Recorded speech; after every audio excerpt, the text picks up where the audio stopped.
Welcome to geothoughts.eu. Here are the highlights of geopolitical developments between October 10th and 16th. The 20th Chinese Communist Party Congress kicked off with 2,300 delegates gathering in Beijing's Tiananmen Square Hall. The Party Congress is expected to give Chinese President Xi a third term as the president of the country. An opening speech was delivered by Xi in which he reiterated China's commitment to peaceful reunification with Taiwan, but showed determination to use force if necessary. On the other hand, he claimed that China has brought governance to Hong Kong by restraining the opposition movement. The second largest economy in the world will have its president elected soon, which will determine global geopolitics. The UN General Assembly condemned Russia's annexation of parts of eastern Ukraine and urged countries to not recognize this illegal move with a resolution. 143 countries out of 193 voted in favor of the resolution condemning the annexation and reaffirming Ukrainian sovereignty and territorial integrity. Only 5 countries voted against, which are Russia, Syria, Nicaragua, North Korea, and Belarus.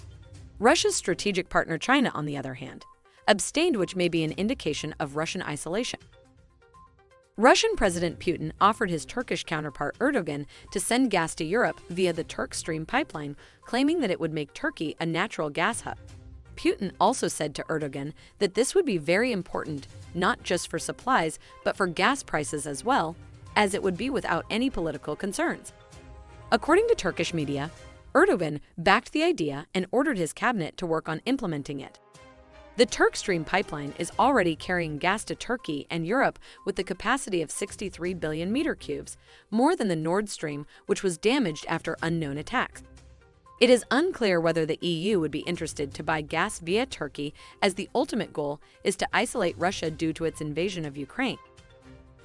U.S. President Biden said that the OPEC decision to cut down oil production will have consequences for U.S.-Saudi relations, including the security relationship after Riyadh played a key role in the cartel's decision. The U.S. had been lobbying against a possible cut in oil production in order to reduce Russian oil revenues. Thus, Biden's statement is critical since the two sides have been long-term allies, especially in countering Iranian influence in the Middle East. Subsequently, Crown Prince Salman announced humanitarian aid worth $400 million after a phone call with President Zelensky, which stressed the kingdom's readiness to support Ukrainian efforts of mediation. The last critical development of this week comes from the Eastern Mediterranean. Lebanon and Israel have reached a historic agreement that sets maritime borders between the two countries. In this way, both countries, which had hostilities in the past, including a war, opened the way for cooperation and easing of tensions, as well as extraction of offshore natural gas.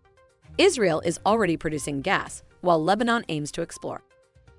That was all for last week's top geopolitical developments from across the world. Thank you for watching. See you next week.